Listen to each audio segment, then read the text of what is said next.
So, it's been a while, hasn't it? Since a vlog, I mean. Since we, fully broke the fourth wall. I guess as a YouTuber and a VTuber, I'm used to talking to my audience as if they're the audience to Dora the Explorer. And I don't think that that is inherently wrong.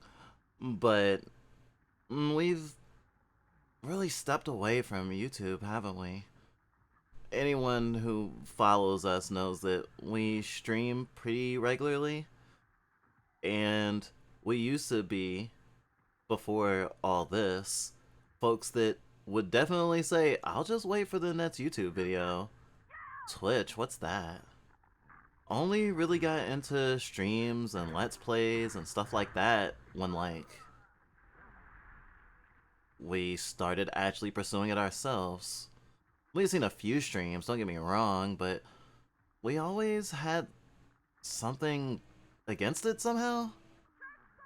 Especially felt like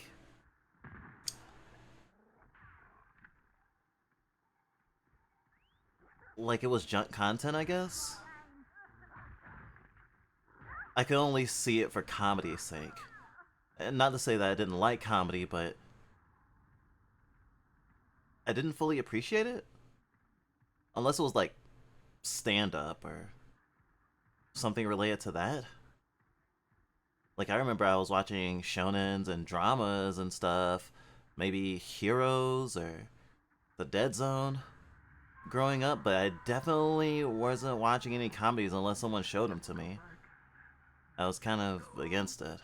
And so Game Grumps were my like solid foundation to understand what a Let's Play was, and I guess by extension also what I assume streaming was. Not realizing there was a bunch of different styles, and of course I had no idea of anything approximating VTubers at the time. But I digress. The summer is hot. I wish we'd gotten more work done this year so far. But we've never been able to really find our footing again after we were doing it for a living. Like, sorry, we're still doing it for a living, but I mean like where we were worried that we'd be homeless the next month. Like struggling. Like struggling to live. And we're not self-sufficient, but we definitely don't have to worry about that. But I can't blame the stop and go on our output just on that. It's been a lot of things, honestly. It's been bad news central. I mean, I guess it's never not been that, and then once you're woke, once you realize that capitalism is bad and toxic masculinity is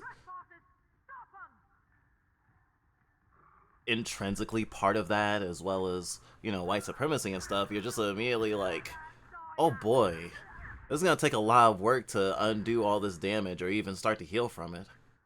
To make sure people are okay.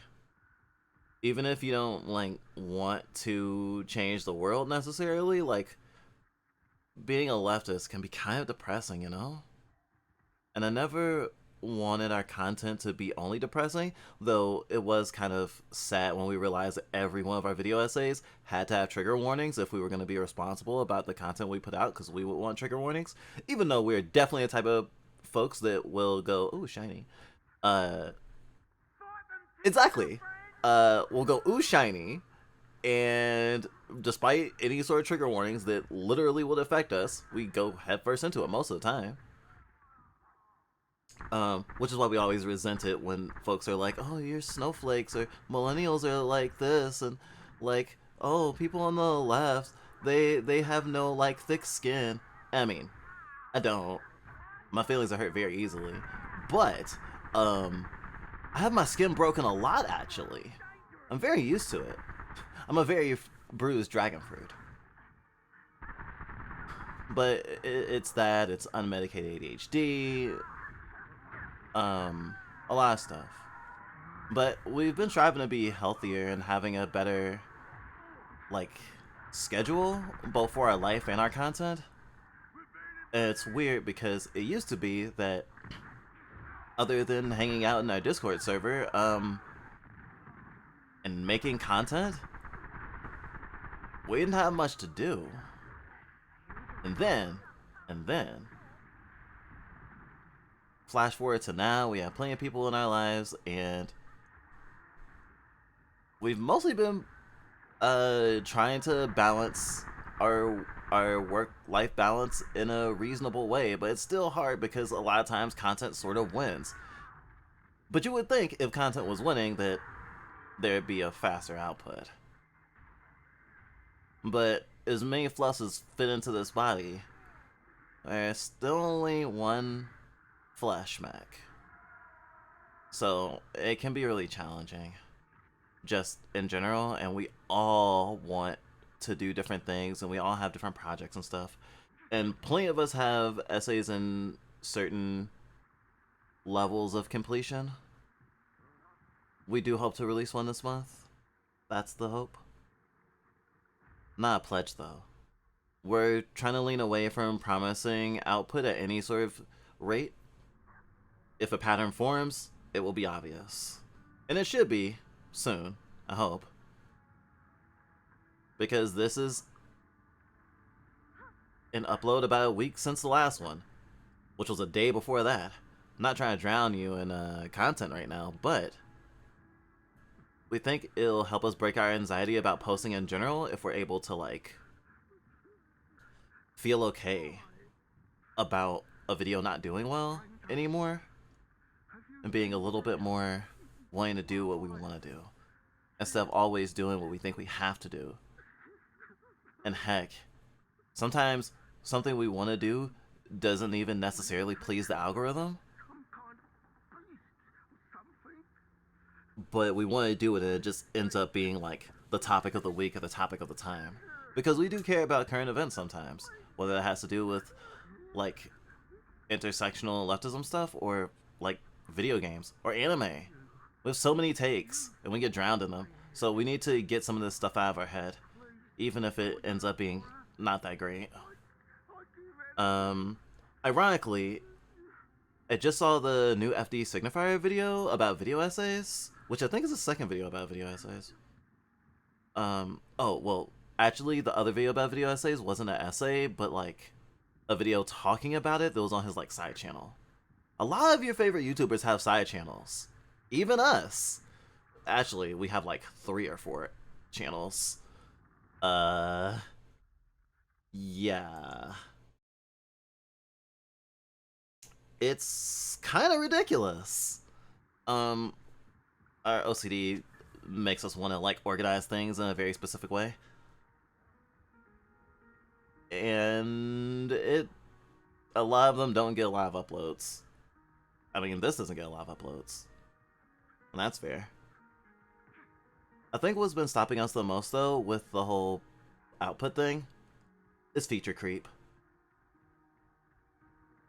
For someone who's never made a video game before, I spent a lot of time looking at things that game devs say, and, like, paying attention to game dev Twitter, for example, and stuff like that. And something you'll get told a lot is,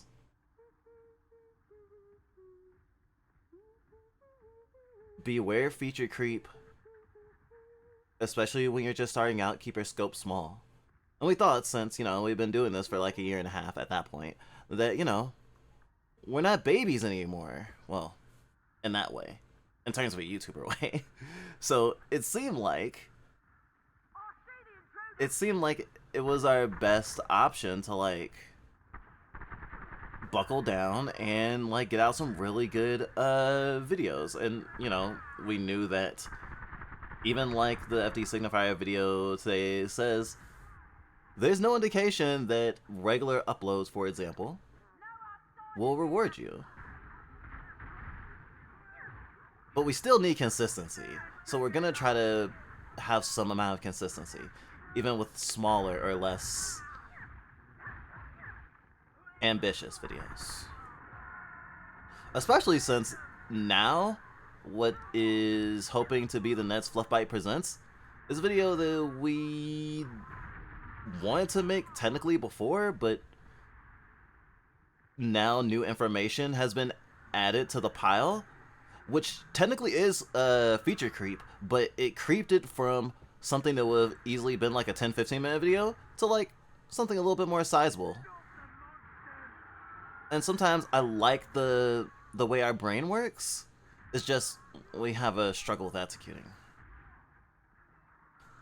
Our mental health in general has been a lot better though. Even though streaming regularly and trying to keep that up has been strenuous. And with the whole BPD thing, we're not always in the best headspace to like do stuff. Sometimes we get really upset and we need to cool off. Sometimes we face really hard RSD and then our whole day is ruined. It's hard to like admit, but we are very disabled, and sometimes that means that we will not be able to make something that takes a lot of sustained spoons. Streaming is so much more accessible to us, but we really want to still make essays. This isn't all downers though, or hopeful downers. I should say that we've been enjoying our life where we can, while we still have it. Irony.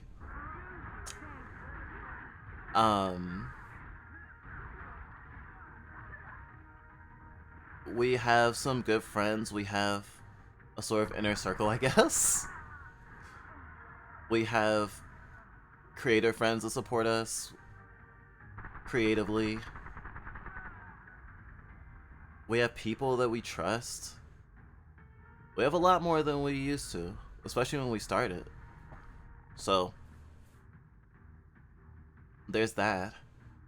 And although we're not on all the meds we want to be on, and still trying to go for diagnoses and stuff, because even though self-diagnosis is valid, getting a diagnosis from a physician will help you do the thing and get the help you need, especially when the help is medication. Though, unlike what we were doing before COVID and everything, we now aren't seeking accommodations that would accommodate us for work, because this is our job, and we're kind of too fucked up to work a 9 to 5 anyway. And a lot of that bad news that I mentioned before has been, you know, all that anti-trans stuff. And we thought we were in a pretty safe state, and then we looked and saw, oh shit, we actually do have some anti-trans bills in our state. If anyone knows about the indie news correspondent Erin from the internet, the trans woman who reports on trans news across the United States, or that's happening across the United States, we pretty much read that every day, the posts. It can be quite depressing, and maybe we shouldn't, but also we want to know well before the tipping point that the world has changed irrevocably, and maybe we should go outside a lot less. Because part of our agoraphobia has definitely been fear of racism and like being killed by cops, and also being killed by people who want us dead just out of hand for being us. And we've faced, since we moved to a place that we felt a lot safer, racism and ableism, and some transphobia. We actually had looked up our state's transphobia laws or bills or whatever, because we went to a public building or like a government building, and we don't have bathroom bills in the state that we're in, and yet there were signs that were being like really transphobic and basically being like, you better be cis walking into this bathroom. And that kind of killed our desire to go outside, but we had to keep going because we were going to a public building because we were working on getting our health insurance back, which we had been off for a year, or sorry, 2 years basically, which had prevented us from getting HRT. So now we're a month on HRT again after having been on it for like 6 years and then being off of it for like a year. Our mind was cloudy, and we had lots of depression related to that, and that didn't help, especially since we were in a new safe place and we felt really guilty about feeling in such a funk that we should just will ourselves better, you know? And that wasn't gonna work. That was never gonna work. We needed to get back on HRT, and we were definitely in denial about how much it helps us. We were one of those people who were like, I don't know how Nimona says it. I would die. You would die? No, but it sure wouldn't be living. And then I realized, nah, that's actually it made me super depressed to not be on HRT for so long. And now that we're back on it, everything's brighter again. Brighter in this dim, stupid light. Too blinding sometimes. But also, I haven't lost hope. If I had lost hope, this YouTube channel, or if we had lost hope, this YouTube channel would not be still going. We would not still be trying to upload stuff. We wouldn't be taking the chance of uploading edited streams. The last video that we posted was an edited stream that we're really proud of. Because we know it's hard for us to do video essays, we did a bunch of research and did a PowerPoint presentation. And we did it last year. I did a series of lectures about cuteness. It's way better than it sounds. Or it's way less trite than it sounds, I promise. And we never finished it. It was when everything was starting to get bad and suffocating, and like the burnout was too much. And we thought, shit, if I'm too burnt out from doing this, how am I gonna do another essay? And then the Bridget essay happened, and then we got the flood of like transphobia and stuff. And it was like the most engagement we had ever gotten on a video. And it was like 90% negative shit. We felt bad about like making it invisible or deleting it. Which I think we're gonna do this week. Because that was being selfish, because the people we want that video to reach also had to see that. And if it hurt us, then we know it hurt you too. Sorry for being a coward. I mustn't run away.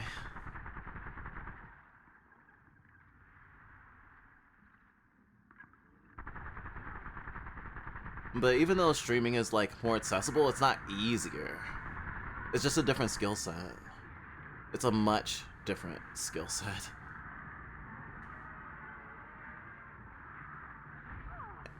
Oof. And it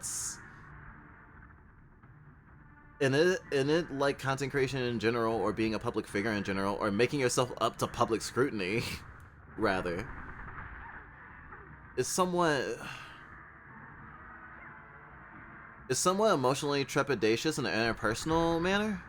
Like, we're friends with lots of content creators, and we know things that their audiences don't know about them, that they don't want other people to know about them, and it is like casually keeping that secret, and that's fine. We can keep it secret. We've connected with content creators that we've not made a big deal about knowing, because we rather not call attention to it necessarily. There's content creators we've done collabs with. Actually, most of the collabs we've done, we haven't posted. I should say that. Most of the collabs we've ever done, we haven't posted, and I don't know why. Sometimes we get scared that we're an embarrassment to others. Especially because, despite what some people may think, based on the fact that we're openly baby fur, openly kinky, and say weird shit all the time, we have plenty of friends that aren't babs, and I'm sure there's plenty of people in the audience who aren't babs. And some people make jokes and it's like, oh, you'll become one. It's like, you don't have to. Though I do think we have definitely worried too much about the comfort of people who wouldn't like us anyway. Or at least worried about if we would lose people if we spoke our mind. And we want to do that more, and that stopped us a little bit too, being a little bit cowardly, even though we know that, like, we want to make challenging things that challenge others, that challenge people with our worldview, because our worldview's been challenged, and we haven't really talked about it in a lot of ways sometimes. A lot of times we go for what's safe. And we have a lot of content creator friends that do not go for what's safe. They do care about their audience, they do care about their image for sure. How can you not, to some degree? But I think a lot of my friends are a lot more brave. Despite, you know, being open about pissing myself on a weekly basis.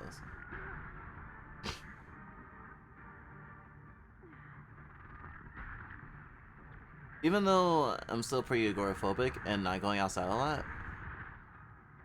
I have been trying to cultivate more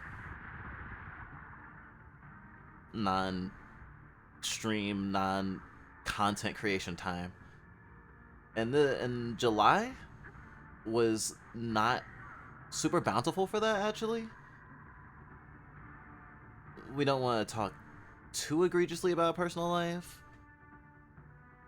but we did have our nesting partner and our other partner go on vacation, and we stayed home and we got to talk to them a little bit, but not very much.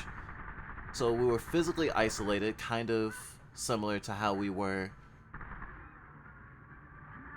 in the places we used to live before, since COVID started. Like, having a roommate that we don't have a lot of contact with, and mostly sticking to ourselves, not going outside like at all unless it was absolutely necessary. Take out the trash, collect the mail, that sort of thing. We'd gotten out of a routine of, like, going out, going to our local bakery, going for a skate, stuff like that. And we're trying to get more into that again, but also, like, be more healthy with our, like, socializing online. Because unlike certain content creators, we can't separate ourselves in the same way from our craft and from our image. Because, like, my persona is me. Is how I see myself. If I go to New World, then this is what I'm gonna look like.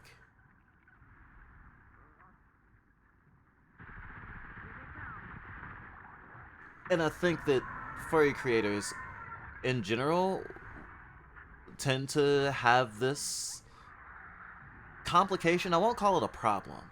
I don't want to call it a problem. I'll call it a complication. I'll call it a complication because it's a nuance and it's navigatable. And of course there are furries who don't use their persona as self-actualization or self-experimentation. And some people have anthropomorphic animal personas but aren't furries.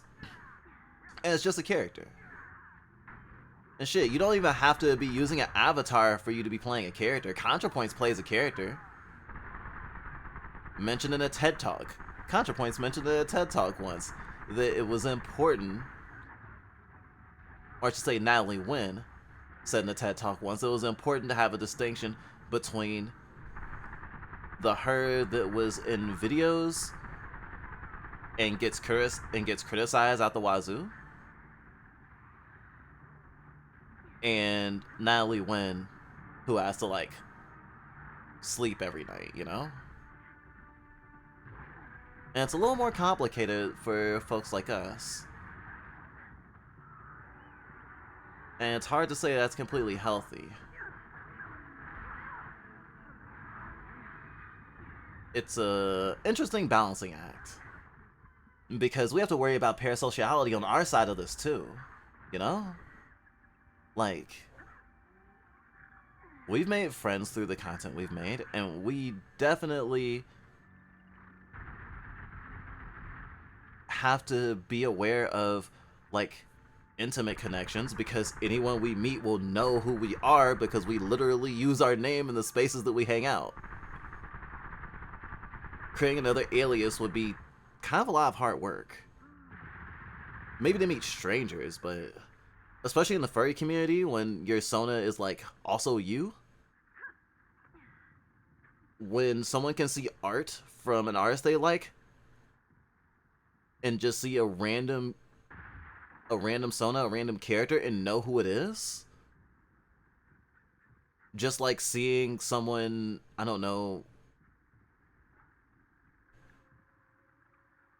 someone you follow on YouTube in another YouTuber's video, and you're like, oh, I know who that is, just by their voice alone.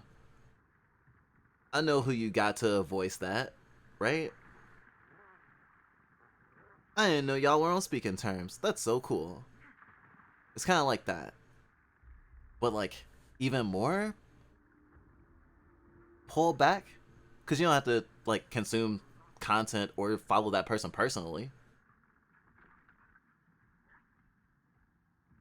Though I think VTubers also experience this. Though it's more acceptable and, or I should say, more normalized for a VTuber to be maybe being self-actualized by their model, but to be playing a character.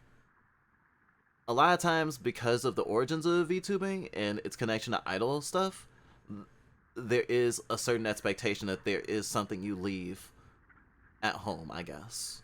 That there's something you're playing up. And I'm not saying that we don't play something up, that we don't do bits or whatever. That we're being quote unquote 100% genuine all the time. Even this is a performance.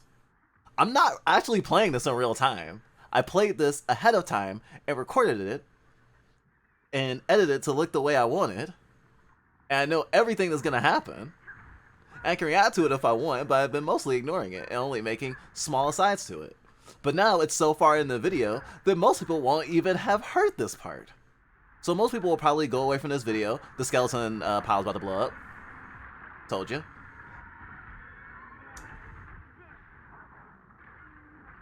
And for reference, what I'm trying to do is actually get this thing to go in one of the holes it goes to retreat, one of the grates, and drags me into it. But I made the mistake of having my dog companion out, which is going to keep attacking it and not give it a chance to properly retreat. This is Remnant 2, by the way. Such a great game. Been playing this a lot right now.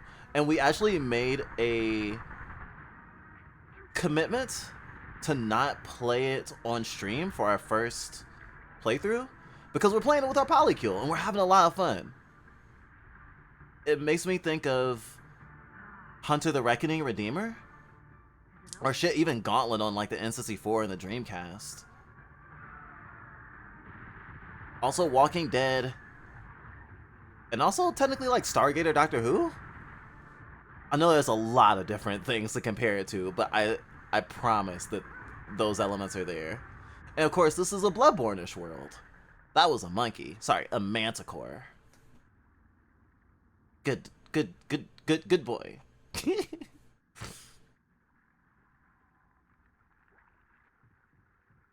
So yeah, like, performance and authenticity kind of blend together. And that's part of why I think that this is art. Even though this is a vlog. Even though this is a vlog, we once saw a... Whose video was it? We're always watching someone's content and making mental notes of like how to improve our own stuff. We didn't actually need to watch that full video from FD to know what we need to do. It was also helpful. But it was also nice seeing things that we already did, like, be validated. It's like, oh, if you, like, a good video essayist consumes other video essayist work. I guess by the same notion, I should also watch more VTubers, and not just my friends. But, we'll get there eventually. But yeah, I've been really enjoying Remnant 2. I didn't expect to get it because there's like a bunch of games we're gonna play this year, and this was not on the list. But our Polycule wanted to play it, and we enjoyed it, so that's what it is.